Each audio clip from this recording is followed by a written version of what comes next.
Sziasztok! Ebben a videóban szeretném nektek elmesélni azt, hogy hogyan lettem 10 km gyaloglásban országos csúcstartó, és hogy az az eredmény segített kijutni nekem életem első világversenyére. Pénteken, május 24-én kiutaztunk Besztercebányára a PTS meetingre, ahol szerettem volna bebiztosítani a helyemet az Európa-bajnokságra. A verseny maga nagyon jó volt, rengeteg néző előtt egy szép környezetben, szép stadionban róhattuk a köröket. Ezen a versenyen 5000 méter gyaloglás versenyszámban álltam rajthoz. Mivel nekem volt a legjobb időm, ezért próbáltam úgy helyezkedni ilyen második-harmadik helyen, hogy a végén esélyem legyen megnyerni a versenyt. Sajnos már az első néhány körben kaptam 4 figyelmeztetést, amiből 3-at le is adtak, és ilyen nagyjából 3300 méternél meg is kaptam a fél perc büntetésemet. Ebben a pillanatban éreztem, hogy ez a verseny elment, ennyi büntetéssel sajnos nem tudtam volna olyan időt teljesíteni, amivel bebiztosíthattam volna a helyemet. Egészen eddig a pillanatig amúgy jó pozícióban haladtam, tényleg második helyen voltam. Jó, azt éreztem, hogy nem tudtam volna megelőzni az elsőt, mert nagyon jó formában volt, viszont egyéni csúcs közelébe tudtam volna gyalogolni, vagy akár még jobbat is, azzal tényleg sikerült volna bebiztosítani a helyemet. Az eredmény egy 5. hely lett, és egy idei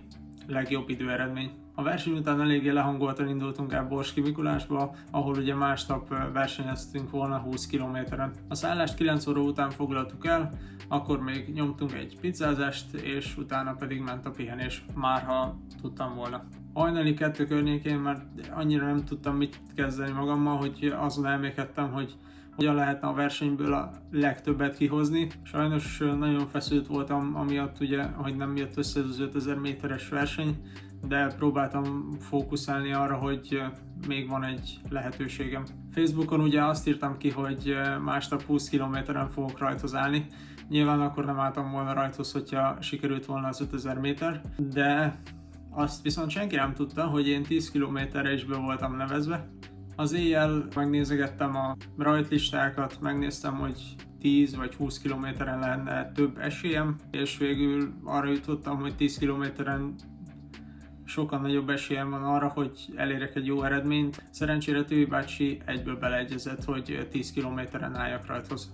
Szombaton a verseny napján még dél előtt sétáltunk egyet, aztán pedig ebéd, és egy kis pihenést követően már indultam is bemelegíteni. Nagyon izgultam a verseny előtt egészen a rajtig. Tudnélik, itt még 36. voltam a ranglistán, és azt ugye már említettem előző videókban is, hogy az első 35 hely jut ki az Európa-bajnokságra. Mindezek tudatában úgy álltam oda a 10 kilométerhez, hogy mindent meg fogok tenni, ami tőlem telhető, és megpróbálom bebiztosítani a helyemet. Aztán lesz, ami lesz, hogyha nem jön össze, akkor nincsen semmi probléma, de legalább meg kell próbálni. Az elejétől kezdve egy keményebb tempót mentünk, viszont próbáltam arra odafigyelni, hogy tényleg ne fejetlenül belevágni a közepébe, és akkor egy olyan tempót elkezdeni, amit valószínűleg nem tudok tartani a végéig. Így az első körben még a 7.-8. pozícióban haladtunk a finn barátommal, akivel olyan 3-4 kört mentünk együtt, aztán utána ő lassított egy picit, én pedig próbáltam tartani azt a tempót, amit felvettünk az elejétől kezdve. Folyamatosan értük utol az előttünk levőket, illetve értem utol, és az 5.-6. kilométernél már ott jártam, hogy utolértem a brazil srácot, aki a 3. pozícióban haladt. Amint felértem rá, csak az volt a fejemben, hogy én értem utol, és most oda kell verjek neki akkor, amikor ő holdponton van.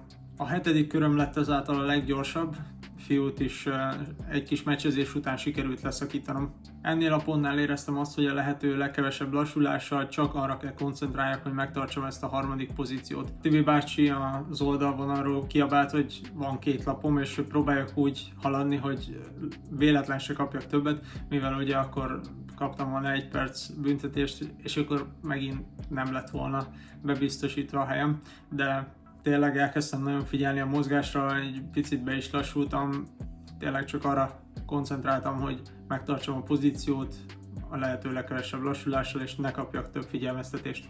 Szerencsére a verseny további részében a bíróktól nem kaptam több intést, és sikerült megtartanom a 3. pozíciót is. Egy egyéni csúccsal és egy országos legjobb eredménnyel zártam a versenyt. Az utolsó körben egyszerűen nem lehetett letörölni rólam a mosolyt, tényleg nagyon örültem neki, hogy éreztem már, hogy meg lesz, és hogy be fogok érni a 3. helyen, tényleg nagyon jó érzés volt. Célba érkezés után minden feszültség elszállt belőlem, minden rossz gondolat, minden stressz.